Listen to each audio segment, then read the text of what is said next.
বাংলাদেশে যতদিন মিছিল হবে ততদিন হেলাল হাফিজের নামটা হবে। কবি হেলাল হাফিজ আমাদের মানে ওনার চেয়ে আমাদের প্রিয়তম কবিদের একজন। উনি মানে আমরা যারা পথে ঘাটে আমরা যারা আন্দোলনে ছিলাম বা এর আগে আমি স্টুডেন্ট আমলে আমি 90-র আন্দোলনে ছিলাম, তো আমাদের উনি অনুপ্রেরণা ছিলেন। ওনার প্রতিটা শব্দই অনুপ্রেরণা ছিল। উনি খুব বেশি লিখেছেন তা না, বাট যা লিখেছেন তা মানুষের একদম হৃদয়ের গভীর গহনে এটা সবাই ট্রেজার করে রেখেছেন।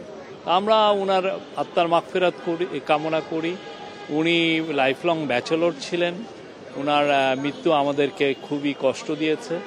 আমরা ওনার ফ্যামিলিকে, এক্সটেন্ডেড ফ্যামিলিকে আমরা আমাদের শোক জানাই।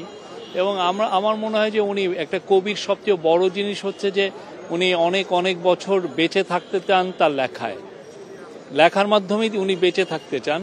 ওনার এই লেখা আমার মনে হয় অনেক বছর থাকবে, অনেক ডিকেড থাকবে। বাংলাদেশ যতদিন থাকবে ততদিন কবি হেলাল হাফিজের লেখা থাকবে। আমাদের ওনাকে স্মরণ করাটাই, একটা কবি কি চান?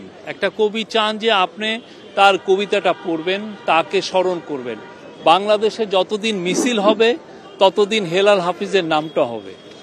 বাংলাদেশে ওনার চেয়ে খুব মানে এত জনপ্রিয় কবি আমরা যারা রেভলিউশনারি, যারা বিপ্লবী, আর তো অনেকে খুবই কম, নাই বলতে গেলে। আমাদের প্রিয়তম কবিদের অন্যতম। আর ওনার যেটা হচ্ছে যে উনি তো খুব বেশি লেখেন নাই, কম লিখেছেন, বা যেটা লিখেছেন সেটা আপনার দেখেন আপনার হৃদয়ের গভীরে আছে। বা যেই ছেলেটা আজকে আন্দোলনে যাচ্ছে, সে আন্দোলনে দেখবেন যে ওনার লেখা আছে। আন্দোলনে ওনার এই পুরো তার হৃদয়ের মধ্যে সে হেলাল হাফিজকে নিয়েই সে আন্দোলনে আসছে, মিছিলে নামছে।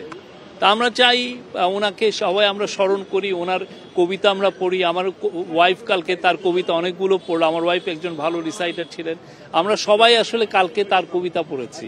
এর চেয়ে বড় ট্রিবিউট আর কিছু হয় না। উনি কি চেয়েছেন? উনি চেয়েছেন তার কবিতা সবাই পড়ুক, এবং আমরা তার কবিতা পড়েছি। এবং তাকে ভুলে আমার মনে হয় না বাংলাদেশ কোনোদিন ভুলবে। বাংলাদেশে যতদিন দ্রোহ থাকবে, যতদিন প্রোটেস্ট থাকবে, যতদিন মিছিল নিয়ে ইয়াং ছেলেরা বা বৃদ্ধ লোকরা বেরোবে, ততদিন হেলাল হাফিজের নাম মানুষ মনে রাখবে। এর চেয়ে বড় পাওয়া কোনো কবির আর কিছু হতে পারে না।